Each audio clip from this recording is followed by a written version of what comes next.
Good evening and welcome. It is March 25th. This is the Hendrick Hudson Board of Ed meeting. We are currently in session, but if you please rise to the Pledge of Allegiance.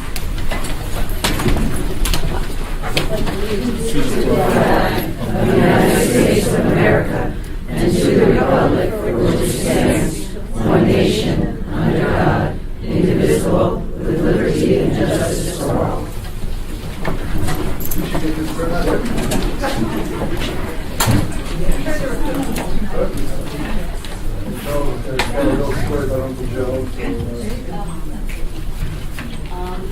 evening and welcome. This is always one of my favorites because you're surrounded by all this beautiful artwork. We would like to thank the art teachers. Ms. Aiello, I'm going to forget somebody, I know this. Ms. Aiello and also Ms. Stoddard. Who's Mr. G? Ms. Nash and Ms. Irwin. Thank you very much. And Ms. Morris, I know you guys need to realize it. But thank you very much. It's beautiful. It's absolutely beautiful. I know that.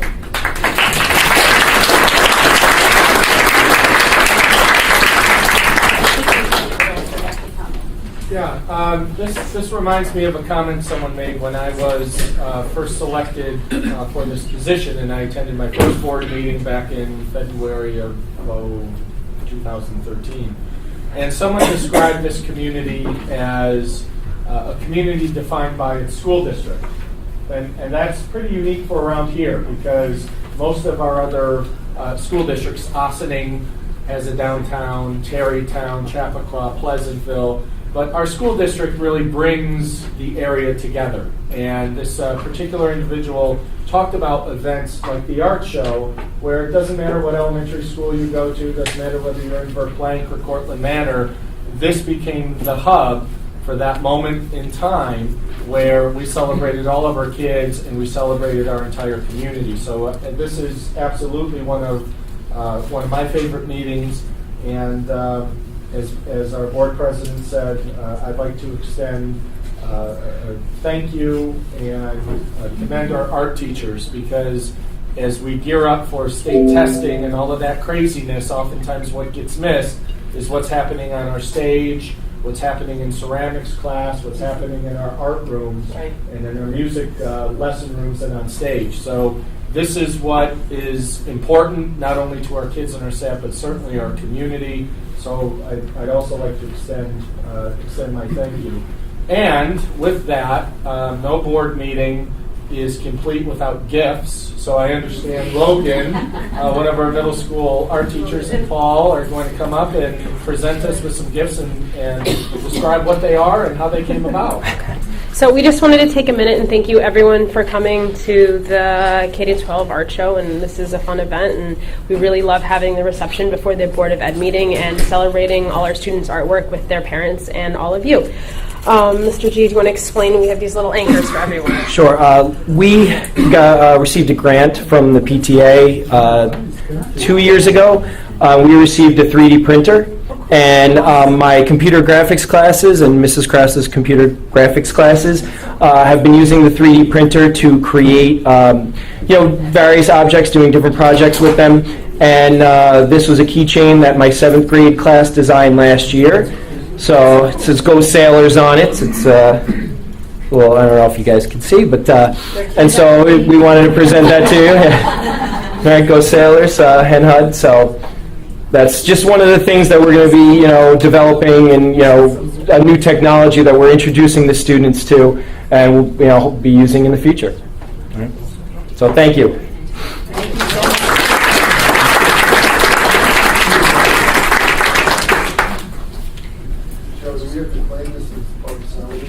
I think on your tax Write it on your taxes. Yes. There you go. Okay, our first order of business is to get our agenda in order. Are there any items? Can I get a motion to approve the agenda as presented? Are there any items that anybody would like to pull? Yes, I would like to pull 3.5 special education, please. Okay. Any other items?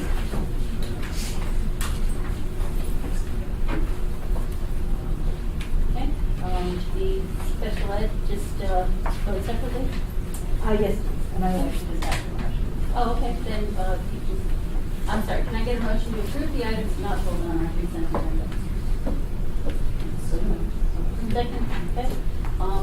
We're not round here, you can't see I it, know. right? This is true. You should angle that. Everybody was good.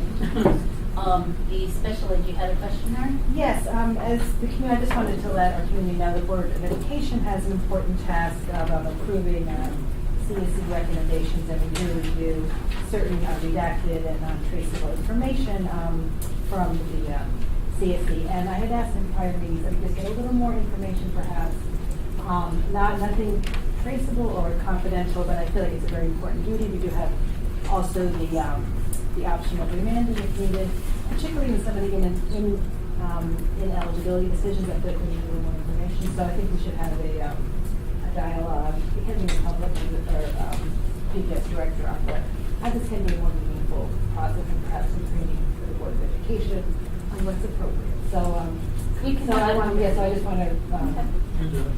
vote against it for now. protect the children, so in the privacy as well, so. Can I get a motion to approve the 3.5, the special education agenda as presented, the report?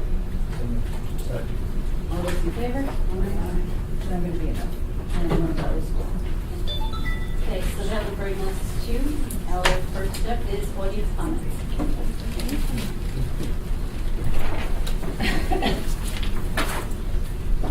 You can please introduce yourself and your address. I will. I'm so glad I'm first. I'll get it over with. I am Susan Feldman, and I am the elementary string teacher at Frank G. Lindsay, Buchanan, Verplank, and Furnace Woods. I'm also the grade level leader for the K-12 music department, and I'd like to thank you for allowing me to speak this evening. First, I'd like to acknowledge Dr. Gottlieb for her love and appreciation of music and for acknowledging its merits within the education community. She has supported us during her tenure at Hen Hud and has fought to keep us intact as a department while maintaining high musical standards and quality music education. Thank you, Alice. I've come here tonight, though, to speak about the effects of losing a music teacher. And at the last Board of Education meeting, I heard the following: we can absorb the music teacher without affecting program, and the children are not losing anything. How can this be said without knowing what the plan is to either replace or absorb the position currently taught by a music teacher? Who is going to teach these classes? How can it be said that it will not affect the program or that our students are not losing anything until we know what the fix will be? Until we know what the plan is, no one can tell you what our students will be losing or how it will or will not affect the program or whether we might need a possible part-time replacement. For all we know, it might be an accurate statement that our children will not lose anything, but we cannot make a blanket statement until we know for sure what programs have to change to accommodate this. We cannot make the mistake of looking through a narrow lens. We must see the big picture. Currently, Frank G. Lindsay needs a full-time general music vocal teacher, plus 3 part-time music teachers taken from our other buildings, to teach a total of 16 additional classes above the full-time general music vocal teacher. With the loss of this position, 6 classes at Frank G. Lindsay need a teacher, and with the high school orchestra program now growing as we had hoped it would, there will be even less staff from which to pull to teach the now 6 to 14 uncovered classes of students at Frank G. Lindsay. So once we see the plan to fill in these 6 to 14 sections without replacing a teacher, we will see what adjustments have to be made to the current programs to fill this void. Only then will we be able to determine how our children's music education will be affected. So once again, a decision on whether or not to absorb the position should not be made until all of these factors are considered. And my purpose for addressing you this evening is my concern that the plan to fill these classes may have a negative effect on the current programs, and I would like to avoid it. Thank you.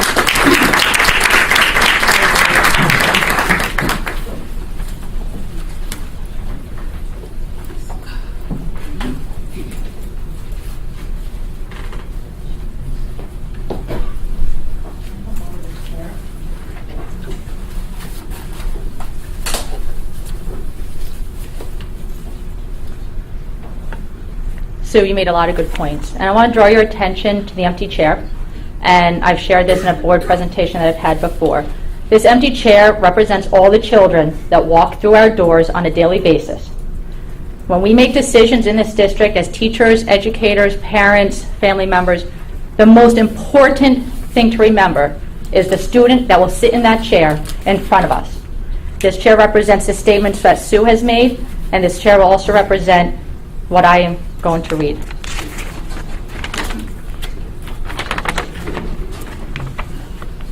We understand that the district is considering which building to place the ENL program, while keeping the best interest of these students and their families in mind. We recognize that this is a tough decision to make in light of changing regulations at the state level and ongoing budget and staff issues. Our staff at BV has discussed this, how it would affect us, and how we could benefit the students and families involved. The BV staff feels both positive and confident in our standing in the community. We have parents who also feel confident in our staff and who really know we care about our students and their families. BV staff embraces all our students and families with open arms and open hearts. As our mission statement says, a culture of caring that provides a home away from home for all those who enter its doors. We know that we can teach all students regardless of any challenges they may face. We do so on a daily basis. As a staff, we would like to share the following statement regarding the district's discussion for the ENL program to be housed at BV School next year. We will continue to welcome the ENL, English as New Language students, as part of the BV community, as we do with all our students. And I say continue because we currently do house ENL students, and we have always have had ENL students in our population. The ENL children help to teach us about our cultures and allow students to work in a partnership while learning to navigate and understand the English language and American culture. We feel that the ENL students will continue to have a positive impact on our learning environment, just as it always has had in the ENL students we have served in the past. We have educated many students with educational, economic, social needs, as well as many gifted and talented students. We are a well-functioning family of teachers, aides, TAs, monitors, secretaries, custodians, lunch staff that come together to help each and every student in any way we can. As a school community, we embrace all of our students and welcome any new challenges that may come our way. This district has highly qualified ENL teachers, and we all work together in a collaborative manner to best meet the needs of our students. And we will continue to support the school district in meeting the needs of the ENL students and their families who may or may not, but hopefully may be transitioning to our building, just as they have been supported in every other building that they have been housed. Thank you.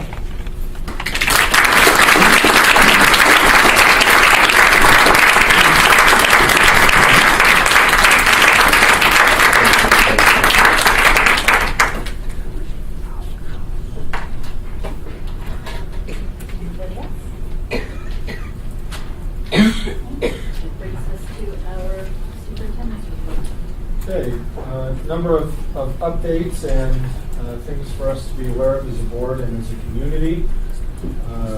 The Smart Schools Bond. The Smart Schools Bond, as some of you are aware, was a referendum as part of the general election back in November of 2014, which was overwhelmingly supported by taxpayers and voters in New York State.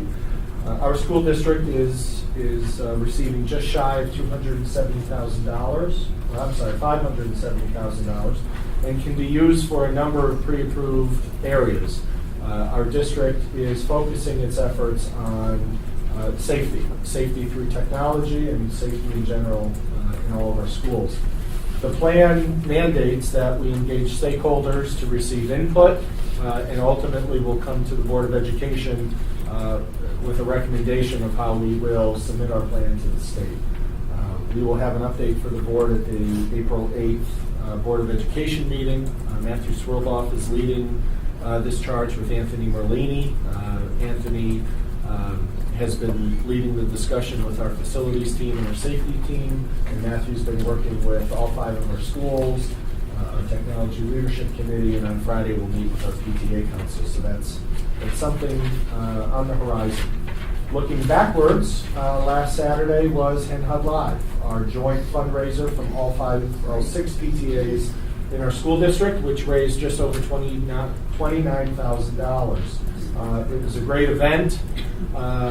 Fun was had by all. Many contributors donated services or goods, which led to the $29,000. What will happen is the steering committee will meet with members of the district to determine what some pressing needs and issues are in our schools to be able to allocate those funds.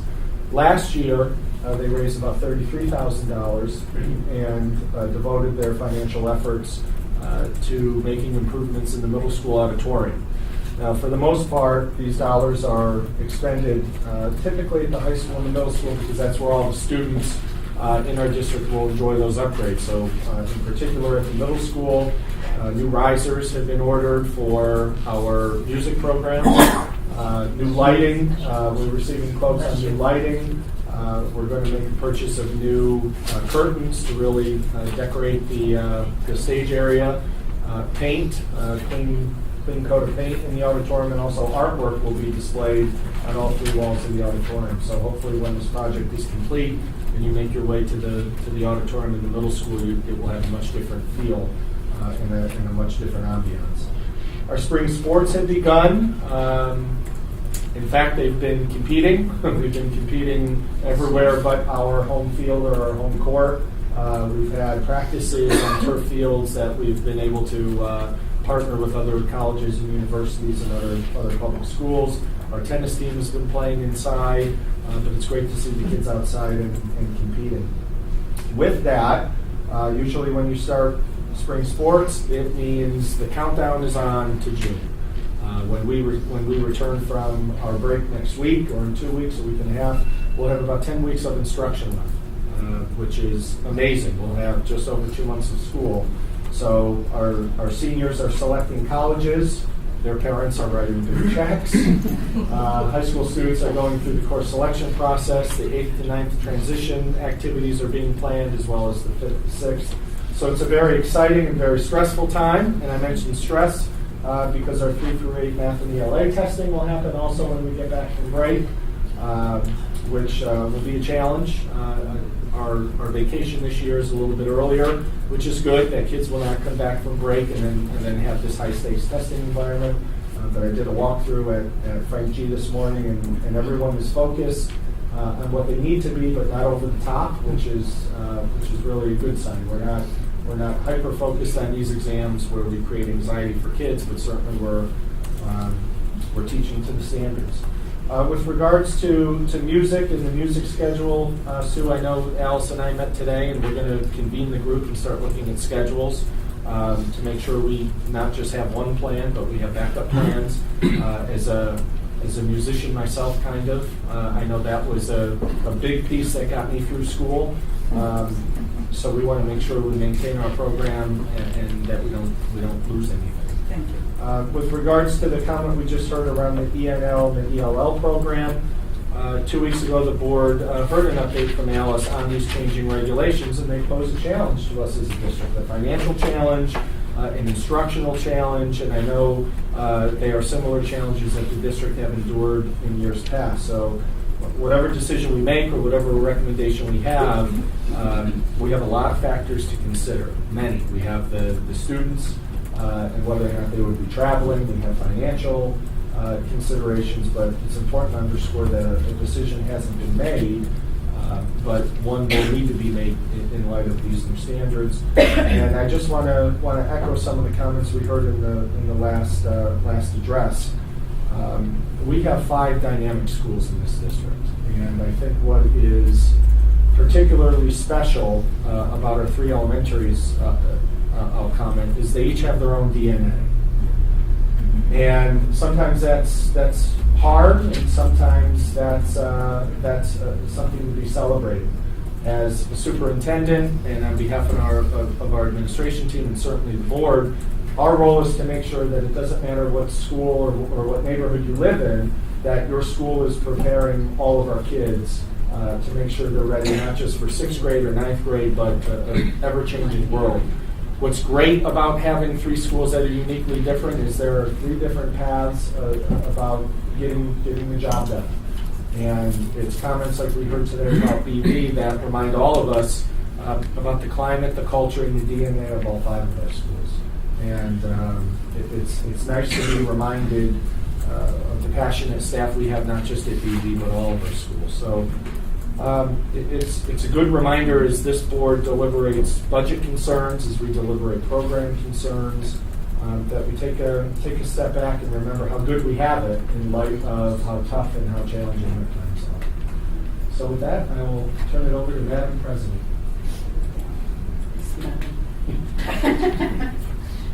Okay, that brings us to committee reports.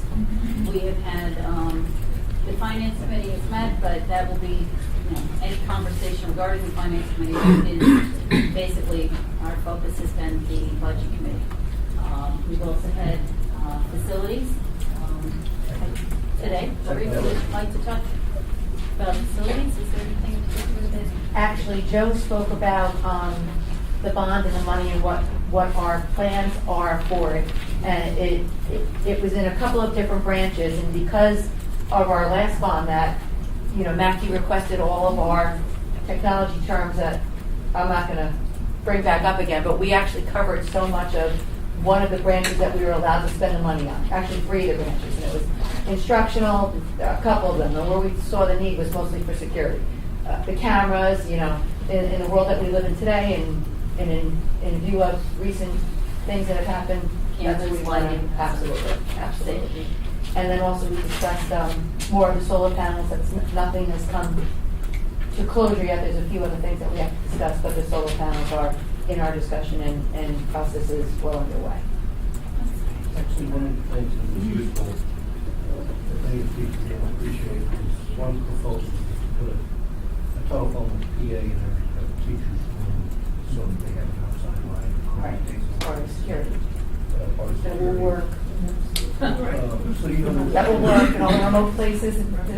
Just don't give out my number.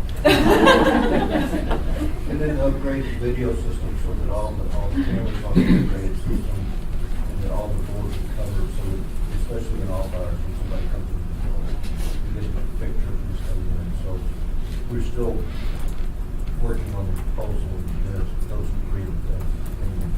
And then integrate the locks on every building into the overall network of the district.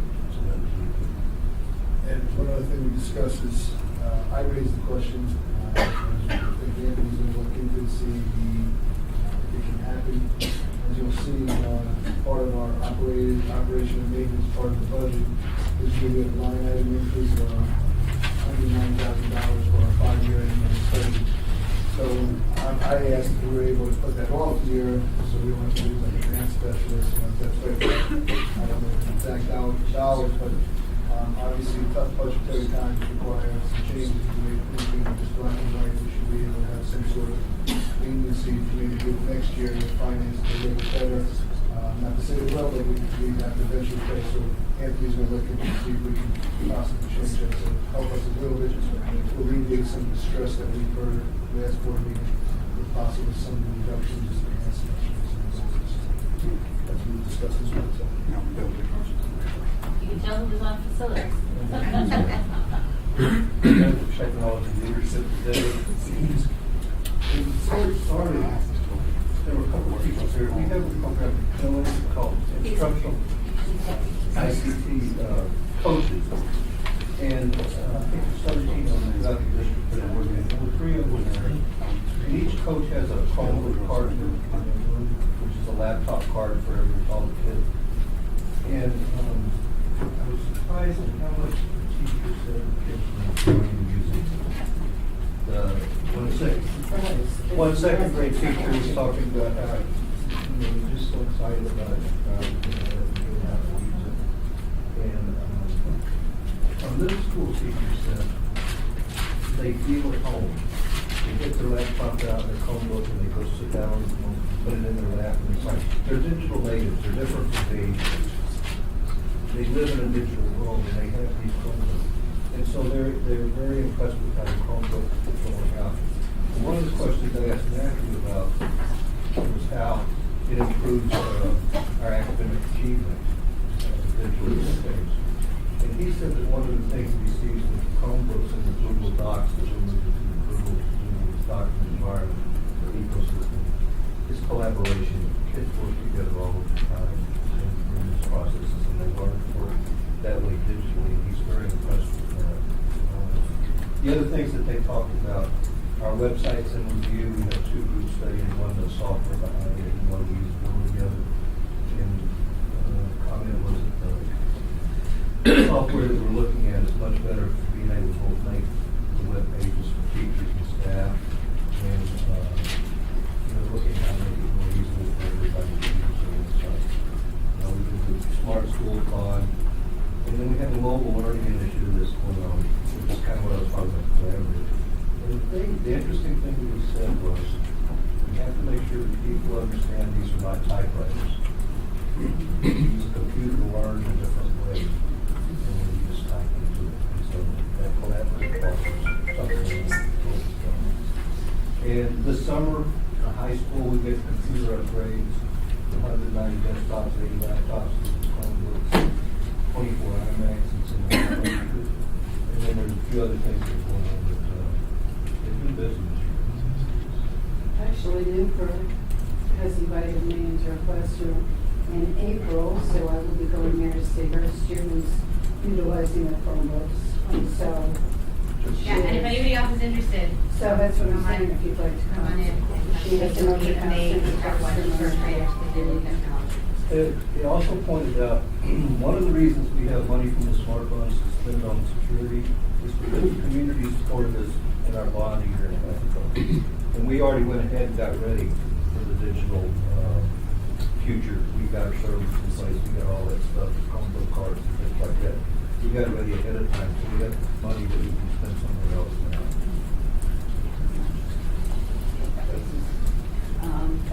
All right. I don't believe, I think it was, it's finance, facilities, and technology, and that's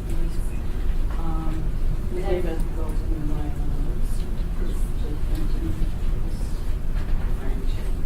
that brings us to our, But most of, we're going to have a meeting tomorrow evening with Frank J. Yeah, a special PTA meeting that Frankie is putting on, and we're going to get a budget. So anybody So will come out. PTAs are welcome. I mean, actually, it's open to, it's not just Frank G. Lindsay PTA, it's just Frank, all the. well, Frank G will have a different budget than the other schools. Of course. Yes. We're gonna give him more money. Could you stop? He's getting- look everybody right understand No. It's a universal topic, so. Just stir trouble, you know. Some of us have been working all day here, we're tired.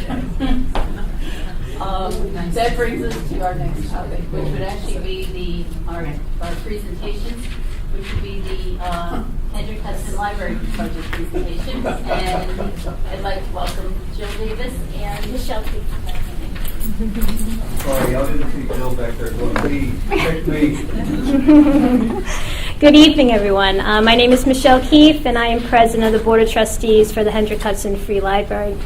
I'm here tonight with Library Director Jill Davis, and we are going to present the proposed library budget for the fiscal year 2015-2016, and request that it be included as a proposal on the ballot presented to the public on May 19th, 2015.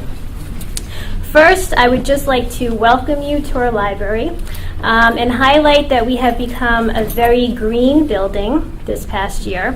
We are the first library in Westchester County to achieve the Westchester Green Business Certification and received an award for organizational commitment from the Westchester Green Business Council. As a result of the work of Jill Davis and the staff here, the library's green team has done a lot to implement a number of improvements to protect the environment, to reduce our energy usage, and to save money. These measures include installing new LED lighting in our parking lot, also throughout the building.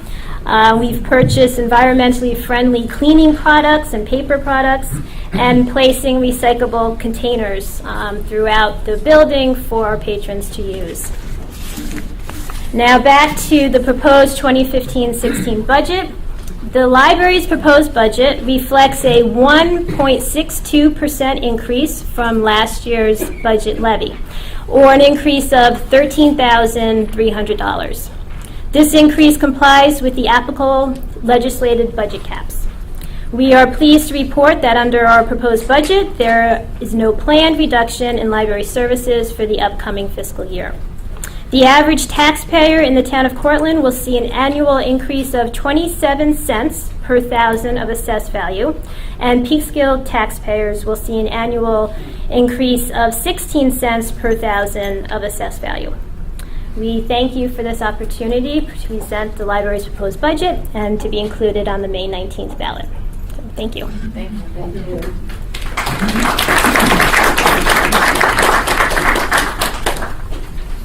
Charles? Yes. You know, the library is such a great resource. What'd you do? The library is such a great resource for us in literacy and many other ways, community building. And I know you do a lot of programs with our kids, and you talk about I actually ran into Linda Hunt, Helen Barbara Mattias and Linda Hall.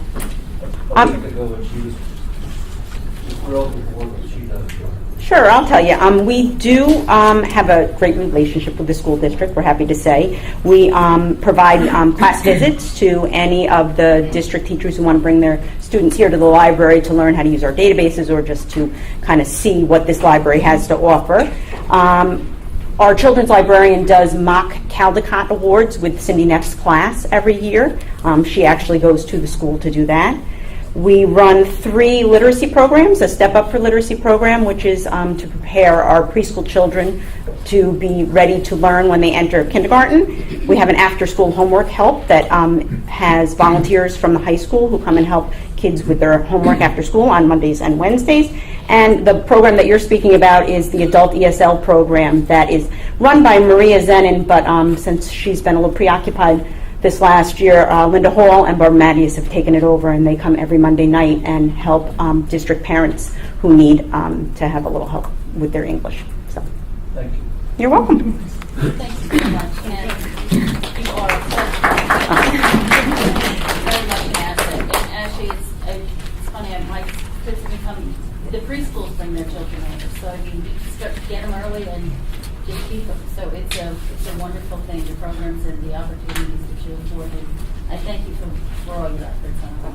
Yes, thank you.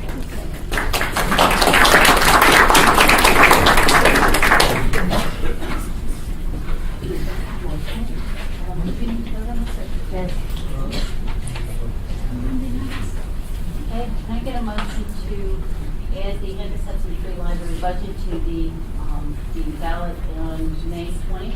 19th? Yes. I would have been a day late, wouldn't I? On May 19th. Okay, so got a motion to approve, and all in favor? Thank you very much. And thank you. That brings us to the next topic, which will be our facilities operation maintenance budget. Sir?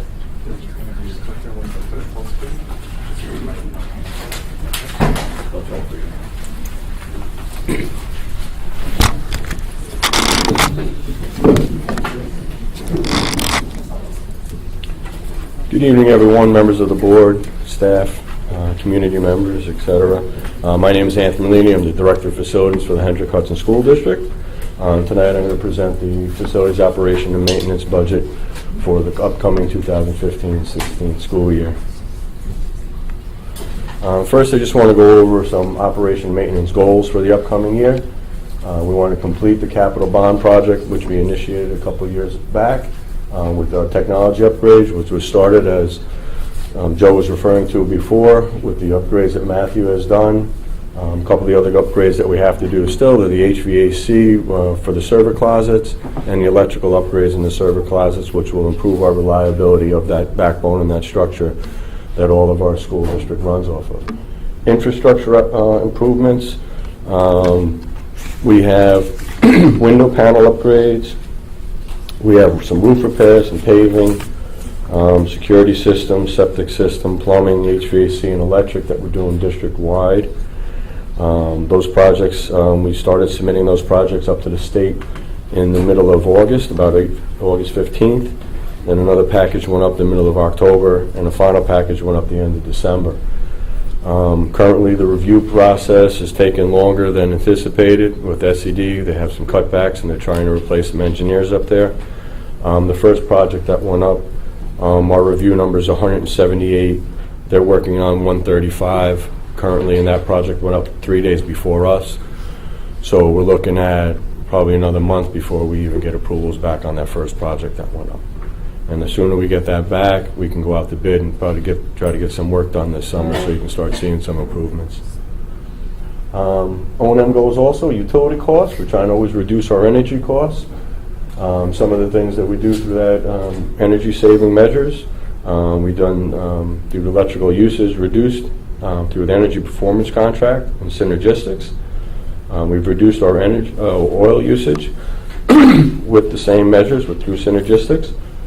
We've also changed our boilers at the high school from fuel oil to natural gas, which we're saving some money from, and we'll talk a little bit about that further. And exterior door replacements, weatherization. We had a grant and we did some variable frequency drives so we can maintain our electrical equipment that runs our boilers at the high school more efficiently. Doors with the same grant. We replaced some doors at the high school to get better improvement there as well. Some other innovations are solar. We're in the process of doing a solar project, LED installations for the lighting, energy curtailment specialist, which that is where we have to, the New York ISO calls reduction dates, and we participate in that, and on those dates we reduce our electrical load, and then we get a rebate check from ECS. And weatherization, that dovetails back into what I was saying before. Improve overall facilities. Through our capital budget, we do our maintenance with our staff that we have. We do some in the interior. We do painting, flooring, lighting, change the overall appearance of the building. Exterior, the fields, lighting, and landscape. What we're trying to do throughout the district is we're trying to bring a little bit more of the school colors into the buildings, trying to get the whites, the blues, working with Danny with the branding of the schools and trying to make kids more inviting environment when they come to school. So the brighter the environment, the more friendly the environment, kids seem to do better in those types of environments they're learning. So all those initiatives we do through our capital budget as well. Some of our budget cost drivers. I'll talk a little bit about things that the oil and the electric, some of our bigger utility needs. So our production cost increased approximately 6% this year. We're looking for it to increase again for the delivery cost sometime in the fall. We don't know the rate yet. The budget for this current year was $503,000. We expended $240,000 through the end of January 2015, so we seem to be on track. We are seeing about a 5% reduction in kilowatt hours with the cost-saving measures through synergistics and some of the other things that we do in place. The budget for the upcoming year is $513,000, so there's a little bit of an increase there. But we expect to see a reduction in electrical costs when the solar project comes online. We don't know when the solar project will come online because we have a couple of hurdles to get through. We're looking to get everything installed over the summer. But even though if we get it installed over the summer, we're not looking to get it up and running by the beginning of the school year, September, October. Then there's some trials, there's some testing with it to get it all up and running 100% and smoothly. How much of our electrical production will come from the solar project once it's up and going? if once everything's running, if it's running smoothly, it's about 46% will be on the solar.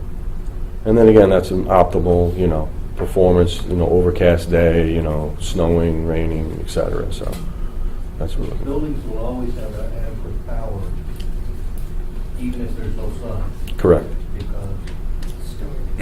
Well, we'll always have the ability to pull off our residual off night, through our electrical.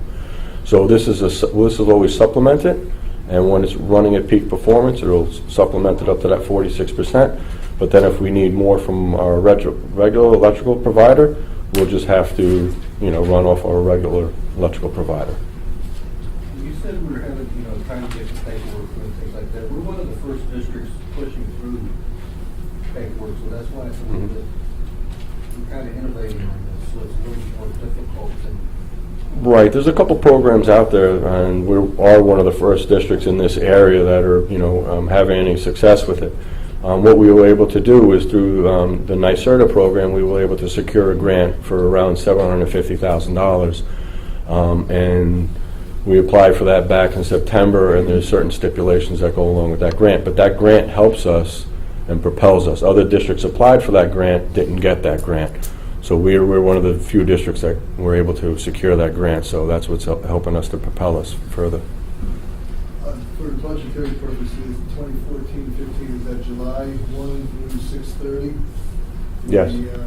So obviously, we're well under that 503, so that should leave us some extra money that we may have extra for next year, maybe, for some other things. I can't see us expending $260,000. Right. Yeah, so, will we, or is that going back in the budget someplace else, because It's hard to say, because our utility cost sometimes rises in the spring, and also our usage sometimes rises towards the later months because we have a further demand on our electrical, just because of air conditioning and maybe a couple other things. So our load peaks at different points during the year. But yes, we still should be underneath that 503. And that's partly in part and parcel to what we started out with Synergistics and our cost saving measures and trying to drive that and make people cognizant of turning off their computers, laptops, things when they're not in session over the breaks and the holidays, and changing the way that we heat the buildings over those breaks as well. Okay, so more cost drivers. The fuel oil, we're getting off a state contract. The cost per gallon of oil has decreased from last winter. Current pricing is about $2.36. The low was $1.87. The high was $2.53 so far. And one of the things that we did was with the boilers at the high school, we switched to natural gas with the savings about $60,000 compared to last year. So why you see the electrical line go up is because our electrical line also houses the natural gas line. So the $60,000 that we're saving here, we're now going to be using the electric gas code to pay out for the gas. So that's kind of like why that number fluctuates a little bit. Fuel saving measures, again, energy performance contracts, Synergistics, all that different things that we're doing help with all these, help with our oil costs. Propane has decreased in cost from last year at this time, and our budget for propane we expect to decrease again in the upcoming year by about $1,300. Natural gas cost decreased from last year. We expect it to increase again a little bit in 2015-16, and we're running the high schools on the natural gas budget to increase by about $10,000, but in overall, because we're going to be saving money in electric, but then we're going to be throwing the gas in there, so kind of like one washes the other a little bit in that code. This is our overall budget. Our instructional salaries has gone down a little bit because of retirements and replacements. Equipment is staying about the same. Contractual services, we're looking to increase that a little bit, and that's the repairs and the maintenance of the buildings. We have to go to outside contractors. Insurance should remain the same. Maintenance contracts remain the same. Professional services, we have a huge increase with that, and Carson was alluding to that earlier, by about $109,000. We have a 5-year building condition study that we have to do, the BCS this year, which is mandated by SED. We do get partial aid by the state, so after we perform all that, submit all our paperwork, and they approve it, we do get aid on it, but it's not a one-time aid, it's aid over 15 years or something like that. So they don't pay us back right away, they pay us back over time. And materials and supplies, the code that we use to operate our buildings, do different things, we're looking to increase that a little bit as well. Oil, we talked about that. We're decreasing that line by about $20,000. Electric and gas will increase by about $10,000. And then all other utilities like water, we're decreasing $2,000. Telephone almost by about $4,000. Gas by $1,300. And our maintenance projects, what we do our work around the district, where we do our improvements, we're keeping that about the same. Our total budget increases by $101,000, which represents about a 2.3% increase overall. So, Biggest chunk of it is the professional services. yeah, that one, yeah. That's its, Yeah, and the unfortunate side of it right now is we don't bid that out yet, so we have a gauge. Like I've asked the several architects and engineering firms of where they think it's going to be, and they've all been around that $80,000 to $100,000 range. So that's why we put that number in there, just to make sure that we have enough to cover it. And that's a very comprehensive study, and you really want it to be done right. So. thank you. We're going to ask you to stick around because we're going to do all our questions. Oh. Yeah, That's fine. do it all at once.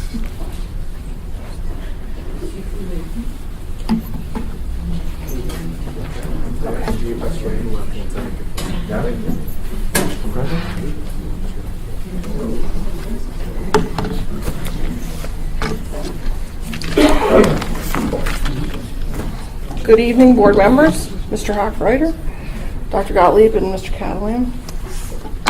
This is not my bag.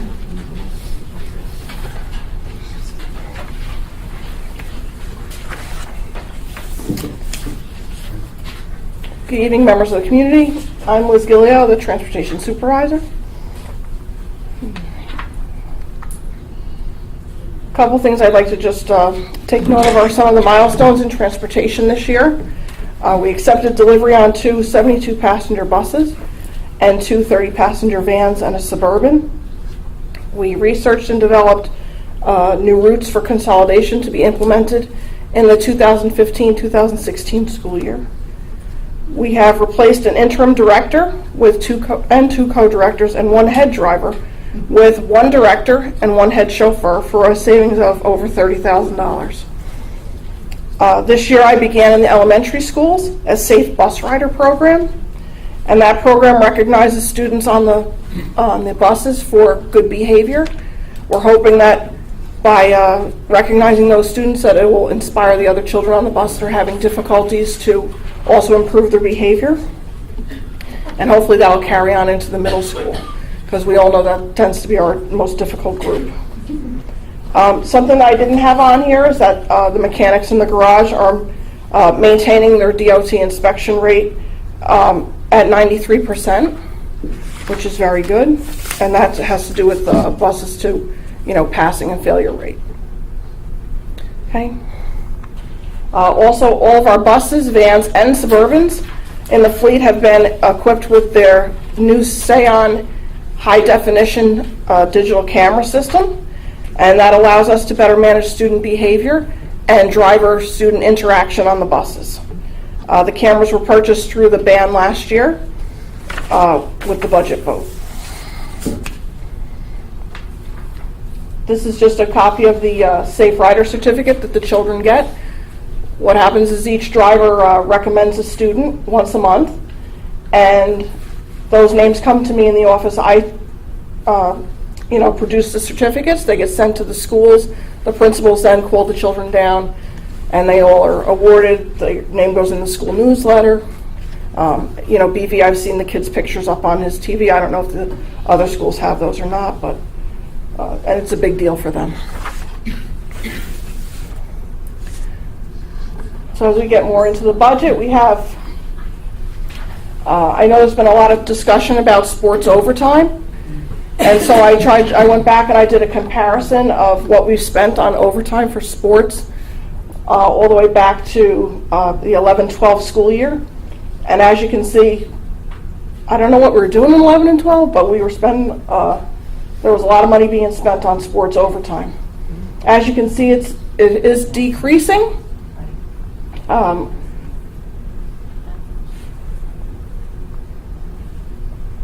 And still, we continue to decrease the sports overtime. When I talked the other day with the Finance Committee, we talked about other ways that perhaps we can reduce some of that overtime.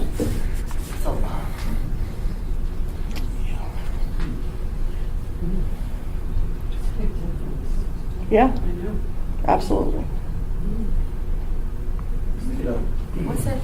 A recommendation in finance the other day about possibly moving bus times back to 3 o'clock. How is that? Well, Sports buses not being able to leave right, before 3. right. By not having sports buses leave the high school before 3 p.m., that allows me to not have to pay driver overtime to cover high school, middle school, and Furnace Woods bus runs for drivers that are taking those trips. That would save us, there's on any given day, especially in the spring, I could have 5 trips going out.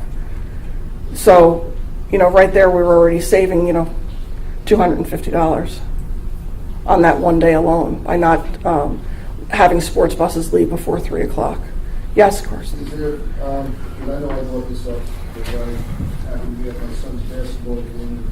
I just happened to see that we had a driver, I guess at the end of the day, he was there for 5 hours. Is there a way, I guess you could, with the transportation, work with operation management to, instead of having a bus driver who's already on a transportation drive all the time, starting at overtime, say at 3 o'clock when they make that bus run, and they're on there for 8, drop the players off, and then someone else in the district go out and pick them up later so that we're not paying them.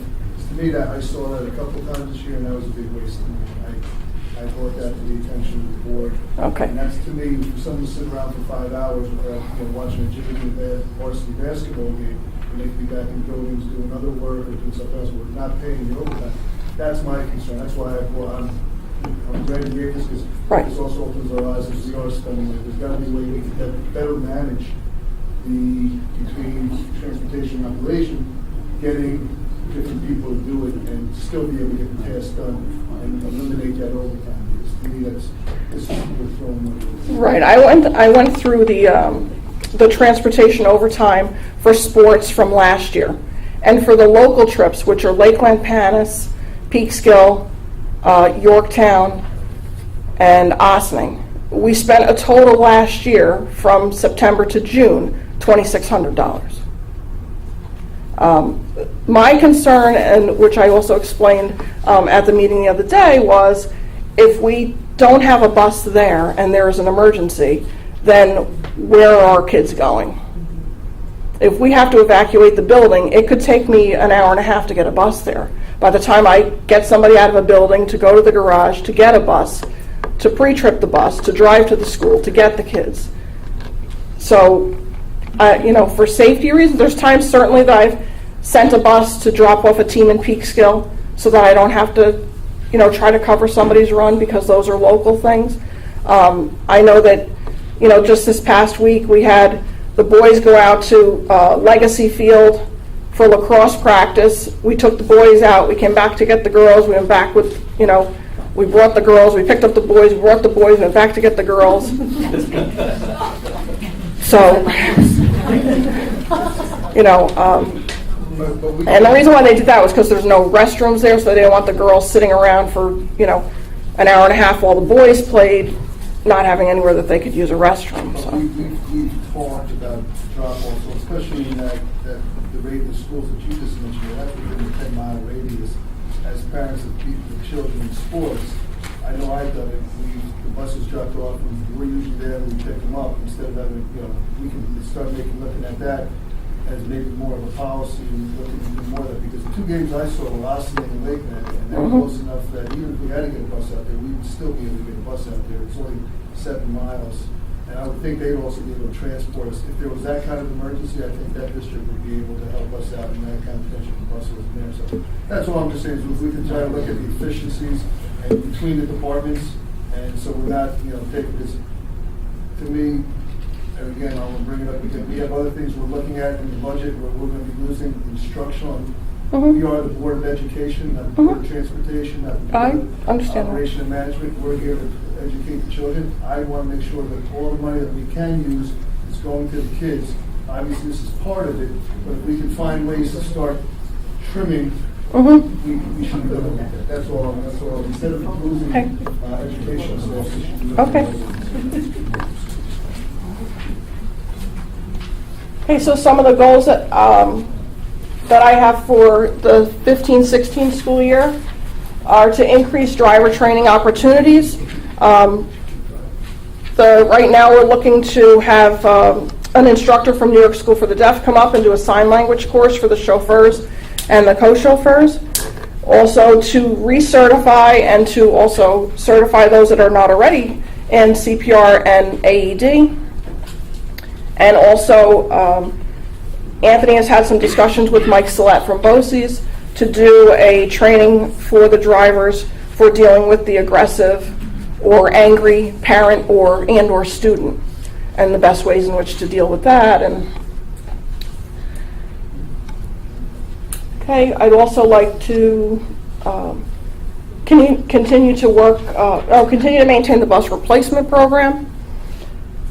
Continue to work on routing efficiencies to increase cost effectiveness and to improve the service being provided. To continue to improve communication with the drivers and the chauffeurs in order to facilitate an improved work environment. And I would also like to continue the Safe Rider program in all the elementary schools.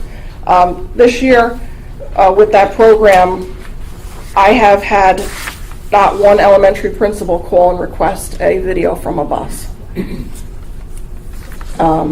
And I think that that's, pretty outstanding, that it has made an impact on the children. How about the middle school? At the middle school, I've only had 2 requests this year from the middle school, to tell you the truth. But before, it was almost a daily basis that I was getting a request from one of the elementary buildings for video.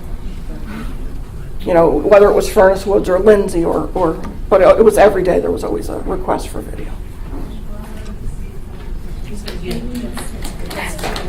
Yeah, they're doing very well. That's great.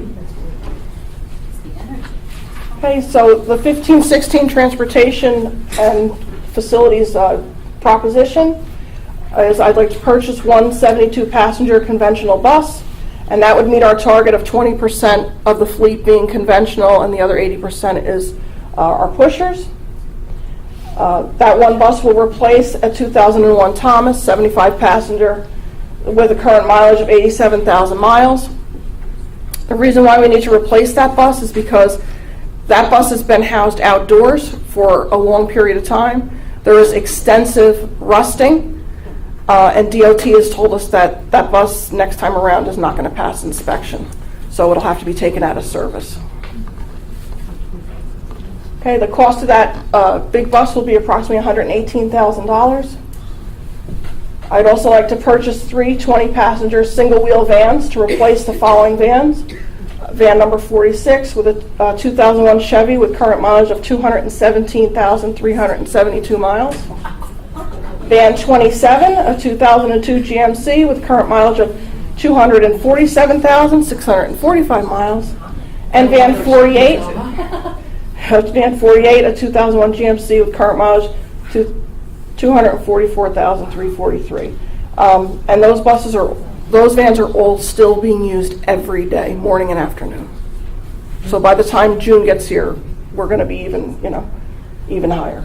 The cost for the 3 vans would be about $43,000 for a total of $129,000 for the 3 of them. Liz, can I ask, how much do we spend on maintenance on these 3 vans?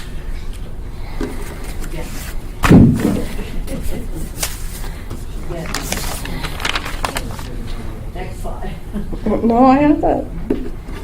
Hold on 1 second, Marcy. I would imagine we spend quite a bit. Yeah.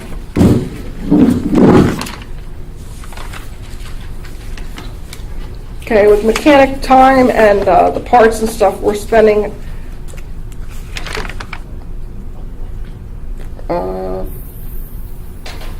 for van 46. 26, we put about $5,700 into it so far this year, between last year and this year.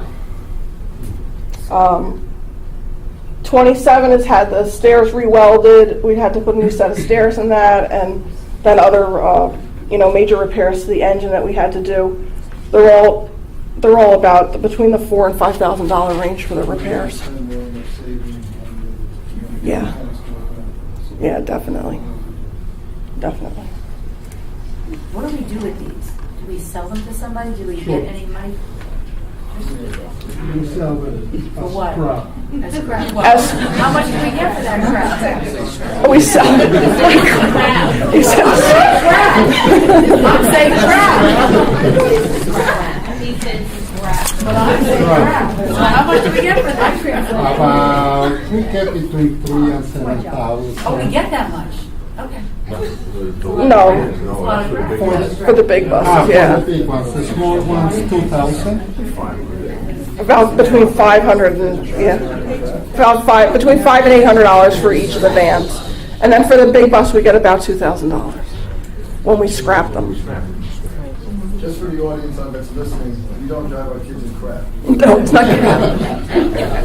No, we work very hard to make sure we're not driving in crap.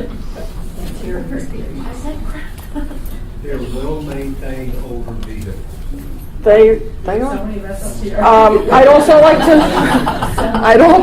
like to see us purchase 2 7-passenger Suburbans to replace numbers 31 and 32. 31 is no longer in service due to an accident that it was involved this winter, and it was totaled. And 32 has a current mileage of 227,520. The approximate cost for those are $46,000 each for a total of $92,000. Also coming with that 92, we also have the payment from the insurance company for Suburban 31, which would go towards the purchase of that. We need to purchase 1 heavy-duty dump truck at an approximate cost of $75,000. That's for the maintenance. And 2 utility vehicles for use district-wide. Approximate cost is about $10,000 each. Anthony has said that the 2 that they need to replace are about 20 years old and are on their last legs. We need to replace the existing fuel program at the bus garage with a new fuel system, which is called Fuel Master. We're running that program right now that we have on a extremely old hard drive, and if that hard drive crashes, then we have no fuel system. So I say my novenas every night, pray that in the morning it's still working, but so far we've been okay. It's on state contract for $15,000. I'll also be able to code all of our keys. And then part of this is going to be a shared expense with the other agencies that use the fuel system, which is the Verplank Fire Department, Montrose Fire District, Cortland Ambulance, and the Village of Buchanan. And their contribution will make up about 33% of the cost.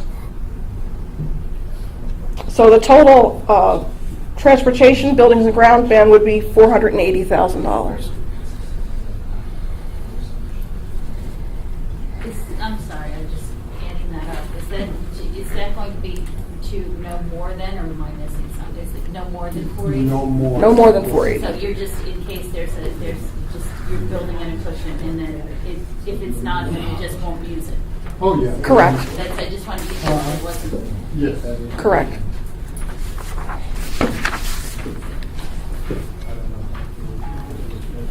Okay, and as far as my budget goes, the 2% increase is just the contractual increases for the drivers.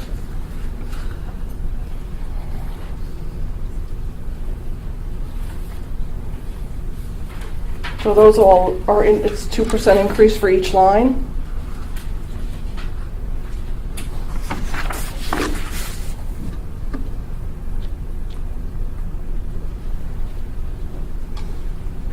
Then we have equipment, the contractual expenditures, that's a $9,000 increase.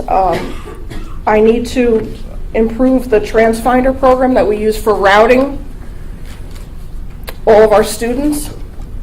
And that's what we use to develop our bus routes and everything. So we need to improve that, I need to purchase new maps. Right now, we only have a Westchester map, and we transport into Putnam, Dutchess, Rockland, and Westchester, so we need to have better mapping capabilities. There's also contractual increases with Partners in Safety, which is our company that we use for our physicals and for our drug and alcohol testing for our drivers, as well as our radios through Goosetown. Okay, materials and supplies. Gas and diesel, we've taken that down 7.8%. Last year, we were spending, on an average for gas, we were spending about $3.02 a gallon, and for diesel, $3.28 a gallon. This year, we're averaging $2.40 a gallon for gas and $2.65 for diesel. So we brought that down a little bit. The other lines all stayed the same. For the bus garage materials and supplies, it says 15.3%. That $200 increase is to purchase an additional phone for the bus garage. Right now in the office in the bus garage, there's only one phone that two people are trying to, do business on. So we need to add one more, just an additional phone on the desk. It's not an additional line. There's already, the second line's already there. So it would bring the budget to $2,001,832 for a 0.87% increase.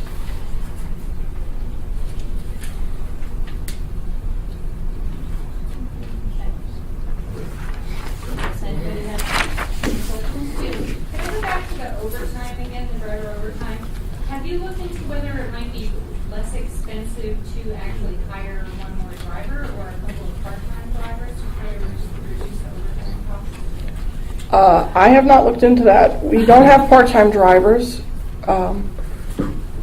here.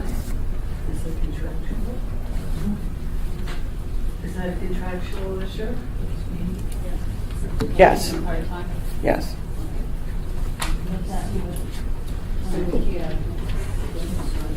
I would rather, and I'm sure, I think there's a lot of benefit to what you said about maybe trying to, again, speaking with the athletic department and trying to just shift the games a little bit. Because frankly, if we're having this situation, I'm sure other schools are having it, and they probably... Well, I do know that Croton has a policy, and it was put in place years ago, that their sports buses do not leave before 3 o'clock in the afternoon. Well, then I don't think it should be that difficult On the to... 25th day of March, let it be said. He's like my water tonight. I don't know. With the other schools, don't they? We share some of our, we just had the science trip that went to Albany. We shared that with Croton. Croton took care of all the lodging expenses for the driver to go up there. They needed to have a driver there to take them back and forth to the facility, from the hotel to the facility where the science fair was. Some of the debate things, I think that we should maybe look into sharing some of those. We have 8 to 10 kids on our debate team, so, Croton apparently is going to have a debate team next year. Maybe themselves or Lakeland, or, maybe we could start to pair up with them to try to share some of the expenses of some of the debate trips. Because those are very time-consuming. Yes. All-day affairs. There's Yes. nothing else. Maybe you could swap it out.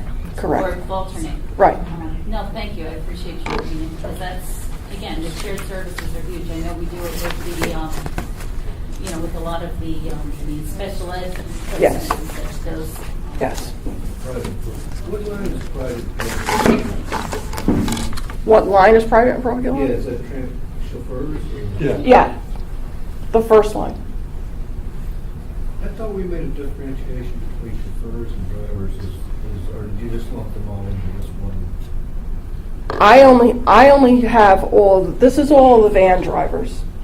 Other than the sports and the field trips, that involves the big buses. But the other, my other 3 budget lines are only the chauffeurs. So where are the custodial drivers? With you. In Anthony's.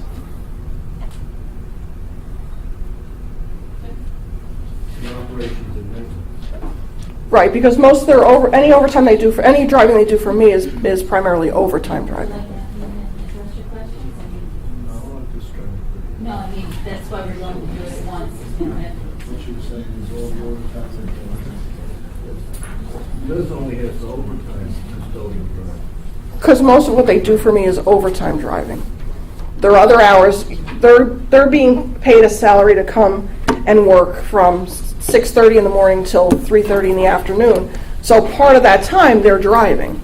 What they do after 3:30 is what is reflected in my overtime lines.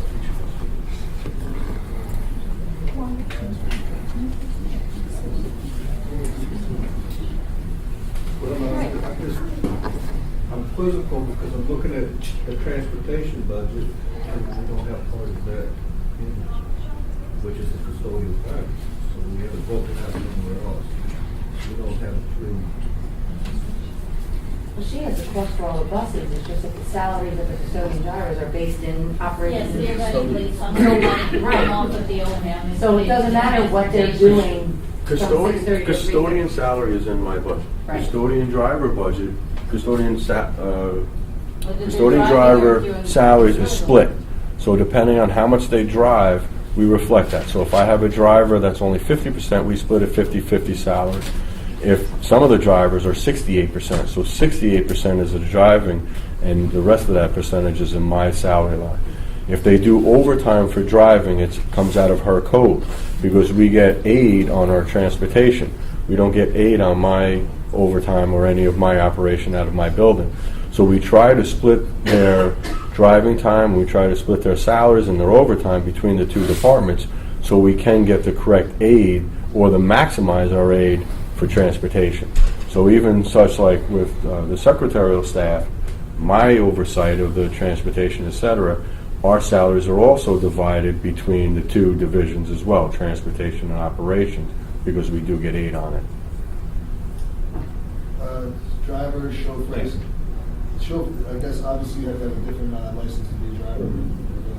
There's different classes to drive a big bus and a small bus. Chauffeurs that we employ are able to drive the bigger buses because, again, I understand it's a contractual thing, but if a chauffeur they're already employed by the district and they have the appropriate licensing or whatever they need, couldn't we utilize them to do the sports where it's not going to be overtime? We do use chauffeurs for some sporting events. And it's still good. Yeah. Right. I thought some of the chauffeurs were 13, so they get to do straight 8 hours.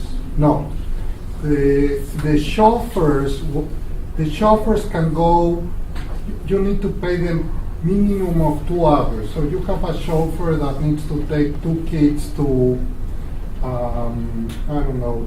Clearview.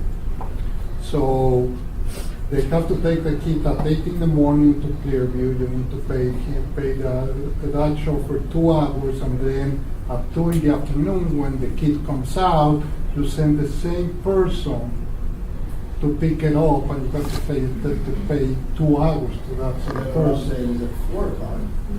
But that's it. That's what we pay them. No, hear me out. At 4 o'clock, if we sit on a sports run for 2 hours, we pay them to 2 hours instead of paying someone 5.5 for 5 hours. We do that if you only have less than 20 people in the team, because if not, you need to send a big bus. Right.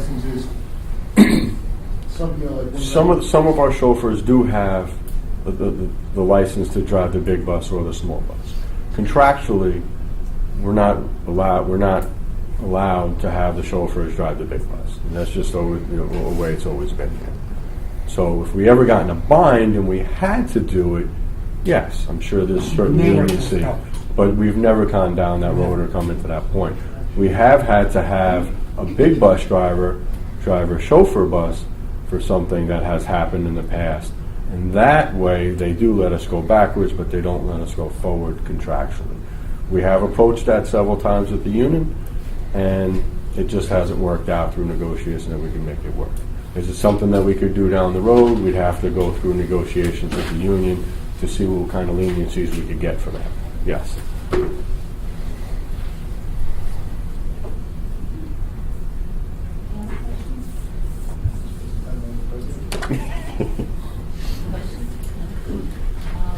Then, anybody would like to ask some questions?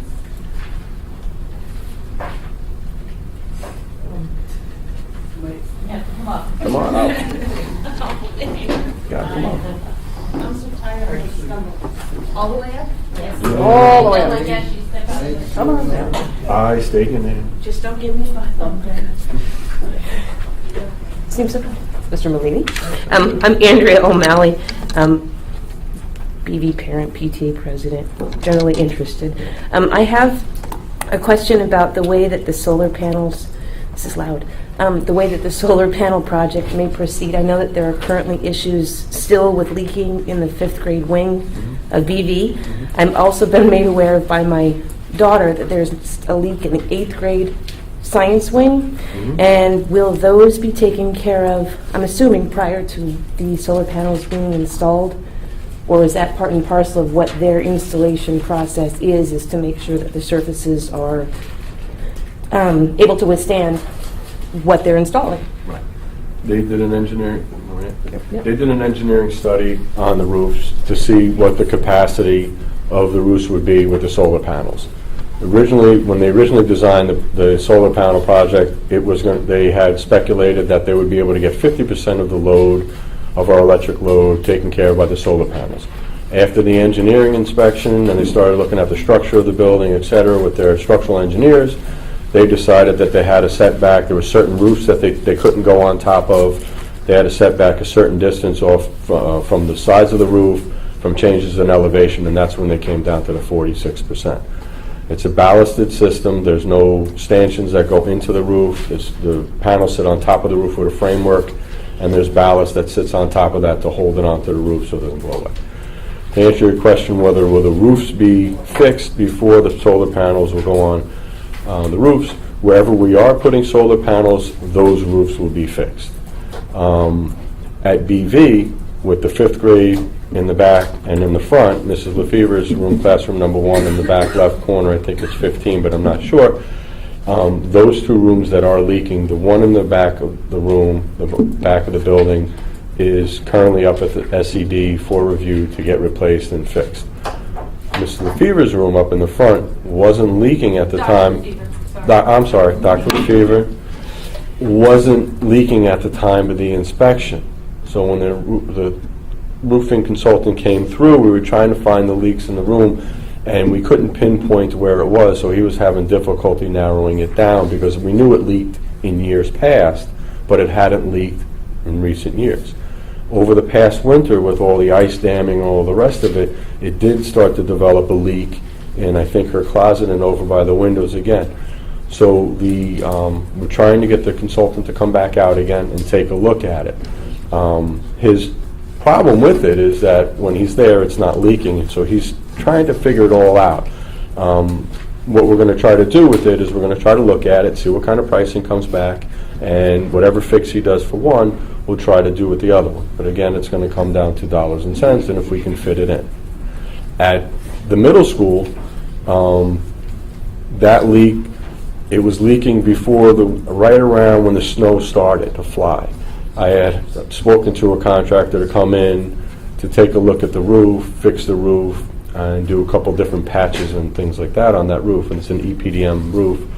And then it started to snow, and this came to the other, and he can't get up on the roof, he can't see the roof, he can't make the repair. So I put a call into him the other day to see when he can come back now, because now the snow is melted, and we're going to try to get him back out there and make those necessary repairs to that section of roof. I think it's room 256, if I'm not mistaken. Ms. Deacon's room, whichever one that Yeah.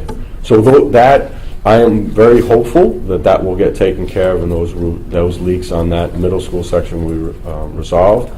The one in Dr. Lefevre's is harder to see because it's a different style of roof. It's a sloped roof.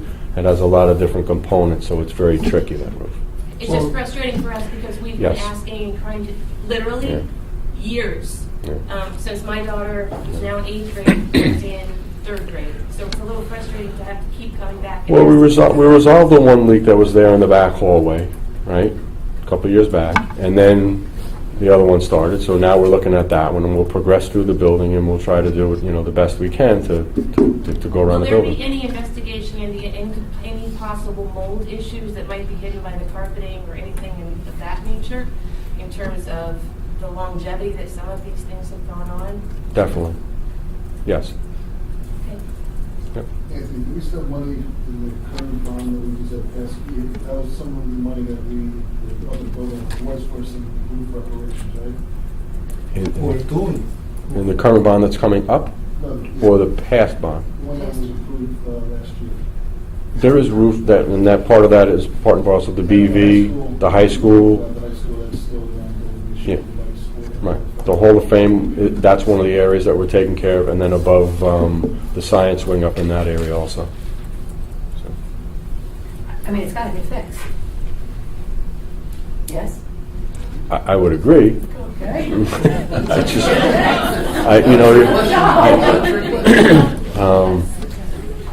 so it's just a matter of allocating the funds. You know? Actually, I don't disagree. It's a matter of finding a leak a lot of times, and that's the problem, is that they're random. The architectural work and the construction of those two and those additions that were put on the building are I'm sketchy. curious, you talked about how the leak, that there's a leak, and you bring the consultant in, by the time he arrives, that they can't find the leak. And I understand it would be on us, but could we bring in somebody who does this, just not the consultant, just to come in and figure out, when it is raining, please come over, look at this, figure out where it's coming from. And if nothing else, the money that we would save would be, that it would cost us, at least by not having, the damage that would, by it continuing a second or third time. Again, that type of roof, it's a standing metal seam roof, and the way it's constructed, it could be leaking from any number of points because it's a sloped roof. It could be leaking from the parapet, it could be leaking from a flashing, it could be leaking from the standing metal roof as it is. And with the ice and the ice damming that we had, it could have backed up and went underneath the sheet and went up into the building and ice formed, and then it melts and it comes back through the building. So it's, I know what you're saying. Somebody in while the leak is actually occurring, wouldn't it? Or, while the situation exists, whether it's, in the process of melting or in the process of rain, perhaps that would be more likely to find the source of the problem. Absolutely. As opposed to waiting a week till the consultant would come in. Even if it's an active leak and it's leaking, this is the whole thing with the Hall of Fame, where it's leaking in the Hall of Fame, and you go up on top of the roof right above where it's leaking, and since the nature of the decking that's there, it could be leaking 20 feet away, running down and coming into it. So it's very hard to track down where the leak is, and that's why at the Hall of Fame, the solution is to start from scratch. We're going to rip the whole roof off. That's why in the back room at BV, the solution is we're going to rip the whole roof off. Probably in Dr. Lefever's room, we're going to wind up taking the whole roof off and starting from scratch and making sure all the flashings are done tight, everything is done right. These repairs, are they on the list for this, if you do this budget, for this, this bond coming through? In the bond that we put through roof repairs at district wide. So it's up to you to So it's, allocate. exactly. Okay. Exactly.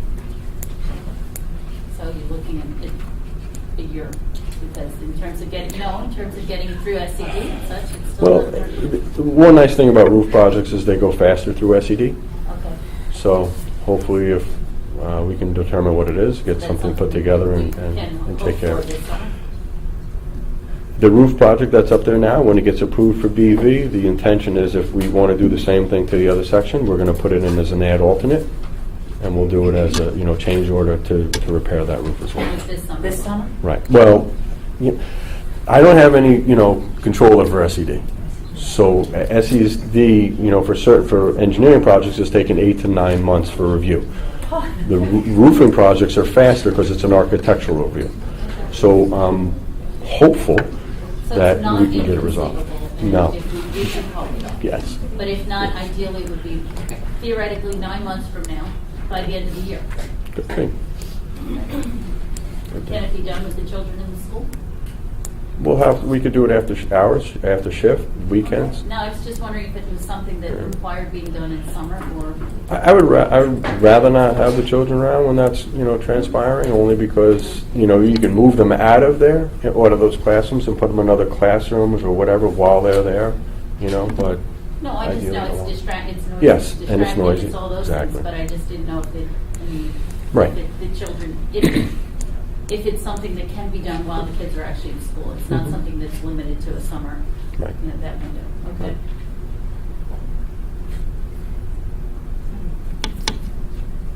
Thank you. All right. Anything else? Are there any other questions? I'm sorry. No, it's easy. That's It's okay. easy. The 80 to 100,000 for the contractual, Yes. the conditions, the 5-year conditional study building. Yep. Is Yes, that a sir. one-time, or will that be? Every 5 years. Every So 5 that's years. it will be once every 5 years, or every 5 years we'll be looking at 100 grand, Every 5 years, we're looking at a ton. averaging to 20 grand. Mhm. Thank you. And that's mandatory, we don't. Right, and that's, we picked up on that. But the state did take off the annual visit. Annual visual inspection is gone now, yeah. Save some money in that. You used to have an architect come through every year. It's a different level of inspection, yes. That finishes up our presentations. It does bring us to audience comments. Are there any other items? Discussions? Okay, then next is board comments, new business. There's a couple of things. There is the elections are coming up, as I've been informed, May 19th. May 19th. There will be 2 seats that are up for, we rotate. It's 2 years, 2 seats, 2 seats, 3 seats. This year it's 2 seats that are up. That if anybody would like to become a board member, you would pick up an application from the district office. It requires signatures. Was it 25, I believe, this year? Signatures, and you would have to return it to Roseanne Scolanti by, I believe, it's April 20th. It's on the school district calendar, if just to clarify, because if you're interested, you don't want to be late. Pays good. There you go. And 18 sheets. Cool. They are very cool. I put my key in. The other thing, I don't know if there's any other items. There is a break next week. The spring break is coming. I know many people in my house alone are looking forward to it. And the full break, we did not need to, You'll get the full week and then the day after Easter as well. We did not extend more than our allotment, which is a wonderful thing. Just the Stay Awake-a-thon is coming for those of you who are familiar or not with it. It's a month from now on May 2nd. It's always a wonderful community event for all of our students and actually the entire community. And our next meeting will be 2 weeks from tonight on Wednesday, April 8th at the Hendrick Hudson High School Library. So it's back at the high school. Are there any other? Yes. Oh, thank you. Joe, if you could just let the TV audience, what's the remaining part of the budget process? Well, we definitely, I think we have to review and approve before it goes. That's this way people know they have It will some be reviewed and concerns. approved next When's the time. final review and all that's this way we can have people. Final review is next time. April 8th. Yeah, final review on April 8th is we set our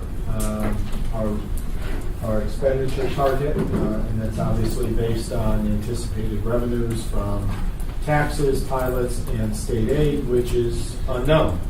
As Enrique has commented regularly, we're budgeting conservatively because all indicators from Albany were showing us that there would be a very conservative budget.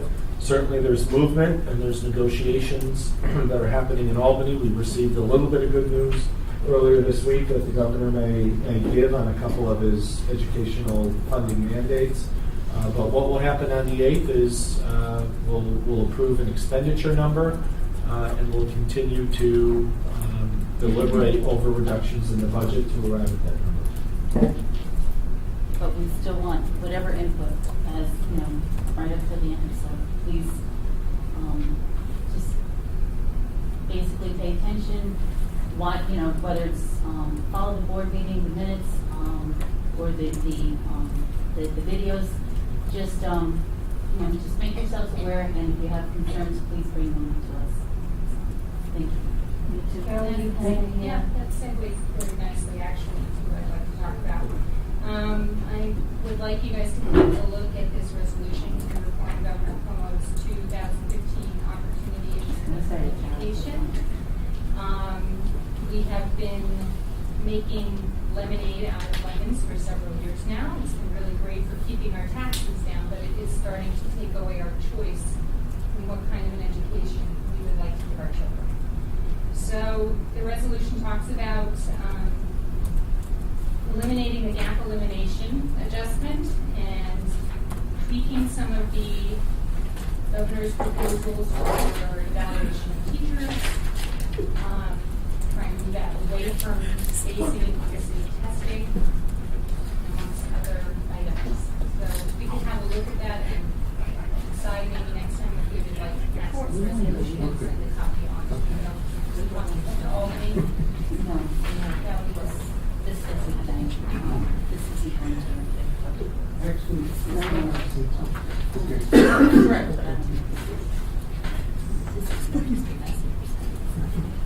When is the governor and the budget is due April 1st, isn't it? We're going to pass out that we actually need to advocate, We really have to, We need time. I think this requires more yeah, we need time to be able to read it and then discuss it. and we should put this on our website so the community can see it. Yeah, and then, as part of the meeting. That was going to be my discussion, because Cuomo has to put this in on the first, so it's up to community members as well to be aware of what's going on. You can write to all of your people. I know many PTAs, many boards, many administrative teams are very active throughout New York State, especially in Long Island and in Westchester. I mean, it is a brutal attack on public education. I mean, not only on the teachers, et cetera, but on, he's holding us hostage about what we could do with our budget, but it's up to everybody. So when they get tons of mail from everybody, it speaks volumes. So you can go on, see where to write to him. You can go on. Do we have anything on our website? I'm sure Ms. Actually, our advocacy committee chair is right here, and if you would like her to speak, Please. tell you all I've sent about some stuff to our PTA presidents, et cetera, Yes. so I hope Okay. you've got some stuff.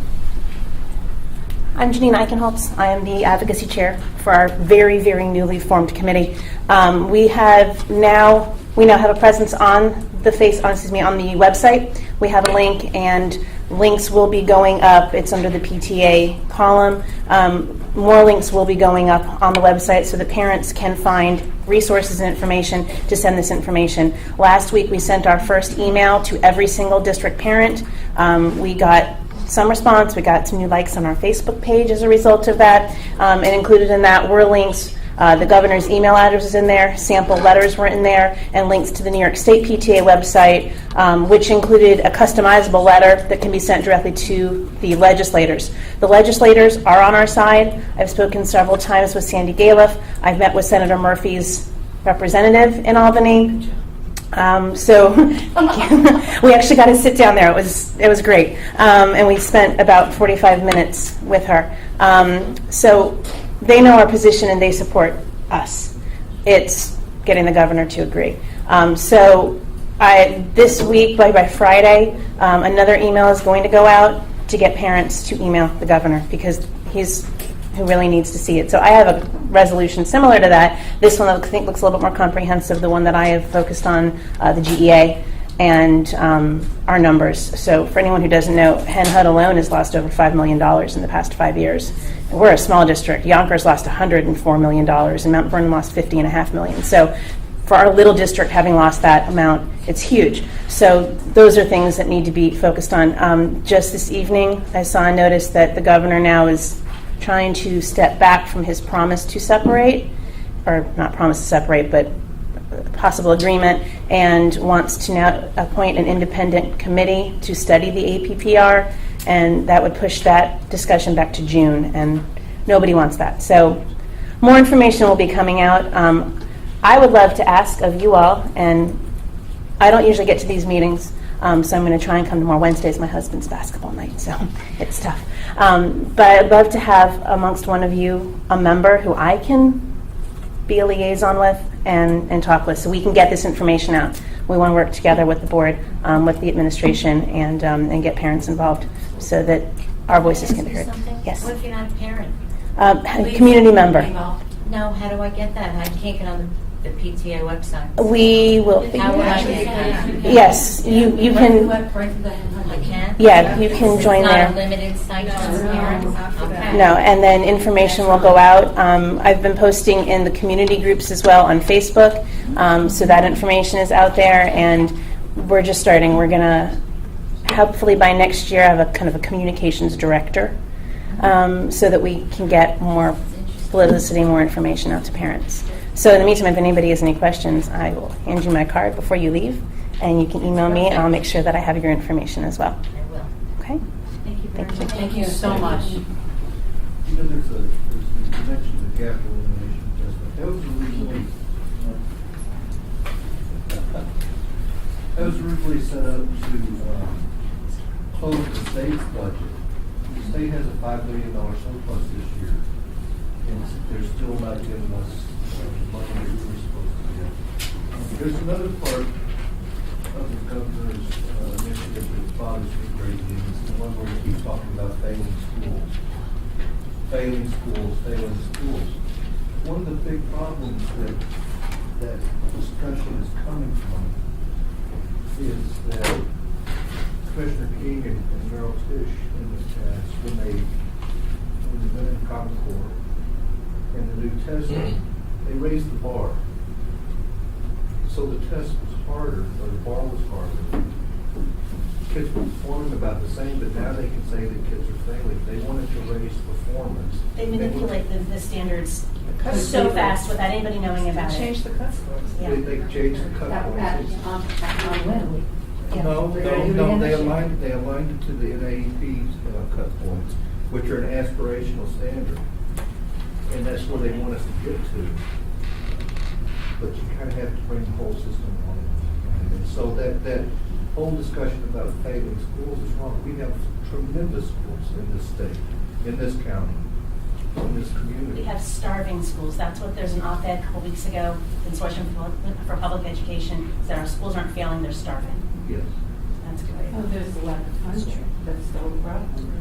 And the longer that we let it go on, without good advocacy, the longer it's going to perpetuate. So The Senate and the Assembly are asking for numbers that are more in line with what the school board, the state ed is asking for, 1.9 and 1.8 billion versus the governor's.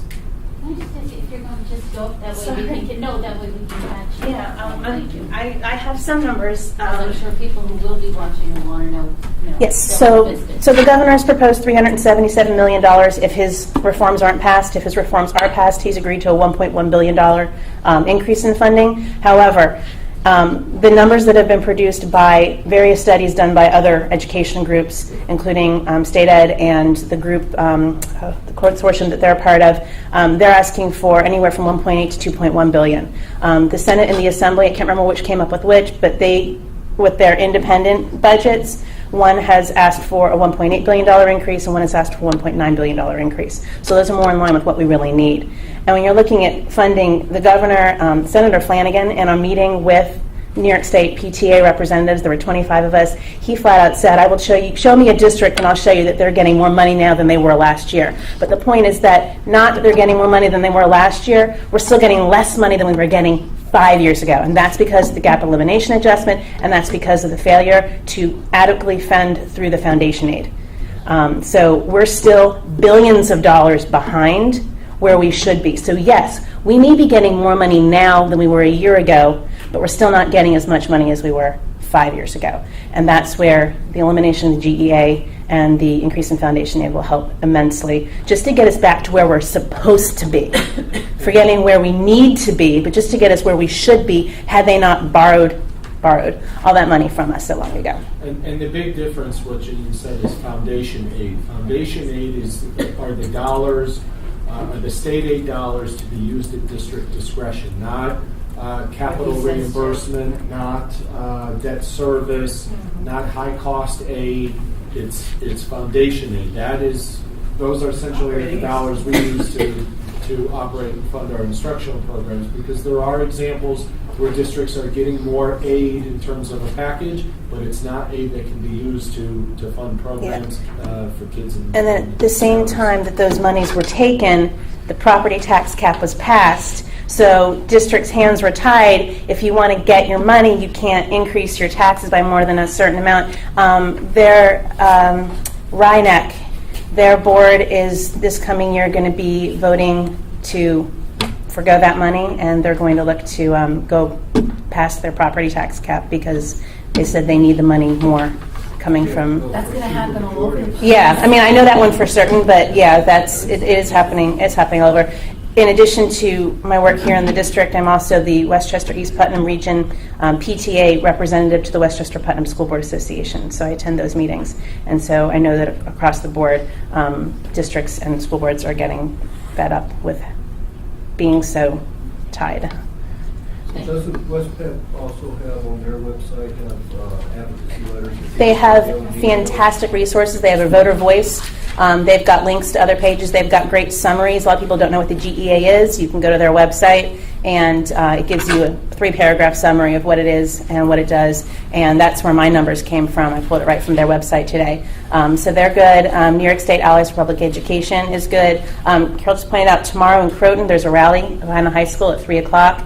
So that information, it's up on the Hen Hud Advocacy Facebook page. I'll make sure it gets onto the school sites, the PTA sites, and also onto the Hen Hud Friends. So that information will be up there. So that's tomorrow at 3 o'clock. And Croton does a great letter writing campaign. We're getting permission from them to use their form letters, and that's what I'm waiting on, just to get the okay so we can send another email out this week to please use, here are forms that you can use, copy paste, and send it right along. And so hopefully as our group grows, we had an organizational meeting in the fall, we had another meeting in February, we're setting up another meeting coming up. We want to get more parents involved, and we want to have, meet at Dunkin' Donuts when the Board of Ed meets, and sign your name to a petition, sign your name to a letter. Change.org has got a petition. It went out in the link last week, and I'll make sure that link goes up as well. So the more parents we get and the more involved we get, the more information we can get out there and the more we can do. So yeah. Thank you for all your efforts. Yeah. Thank you very much. My pleasure. I got lots of years ahead of me in the district. I want my kids to get the best. It'll go fast. Oh, It does. No. They last forever. So what we will do is, okay, well, I was just going to say the resolution, it will be up on our website, and it will be up tomorrow, the next day, and we will have the opportunity to look at it. People can provide their input, and we can discuss it further on the 8th. Thank you. I just wanted to follow up and thank Mary Pat for making the election, and just make another plug for board service. Anyone here or in the community, because it is a 3-year term. Qualifications are you have to be 18, you have to be a registered voter in the district, and you have to be able to read and write. That's it. It's an amazing way to make a contribution to the community. It's all volunteer, and we have seen some amazingly articulate letters and advocacy from our community here. And people should step up. Because it's.